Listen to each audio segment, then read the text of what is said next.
అక్షరాల 15 లక్షలు ఈ ఫ్లాట్ పై రేట్ అయితే తగ్గించారు. చాలా అంటే చాలా అర్జెంట్ సేల్.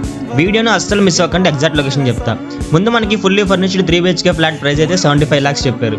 కానీ ఓనర్కి మనీ చాలా అర్జెంట్ వల్ల ఇప్పుడు కేవలం 60 lakhsకే ఇస్తున్నారు. ఇదైతే fixed price, no negotiation. Total 1630 square feet, plinth area వచ్చేసి 1400 స్క్వేర్ ఫీట్ అండ్ మెయిన్గా ఈ ఫ్లాట్కి undivided share 75 square yards. And ఇది 5 years old flat. Cupboards and flooring అన్ని క్వాలిటీ వుడ్తో తయారు చేసి వీడియోలో చూస్తే మీకు క్లియర్గా అర్థమవుతుంది. East facing flat 4th floor లో ఉంది. Car and bike parking available ఉంటుంది. 24/7 CCTV and watchman facility available గా ఉన్నాయి. Water facility available, loan facility కూడా ఉంది 80 to 90% వరకు. లొకేషన్ డీటెయిల్స్ కావాలంటే ఇప్పుడే హాయ్ అని కమెంట్ చేసి ఈ రీల్ ని 5 members కి అయితే షేర్ చేయండి. నేను మీకు DM చేస్తా. అండ్ మనకి ఇన్నర్ రింగ్ రోడ్ కి కేవలం 1 kilometer దూరంలో మాత్రమే అండ్ అవుటర్ రింగ్ రోడ్ కి 4 kilometers దూరంలో మాత్రమే. విజిట్ చేసి ఈ ఫ్లాట్ ని మీ సొంతం చేసుకోండి. సీరియస్ బయర్స్ మాత్రమే కాల్ చేయండి. జై హింద్.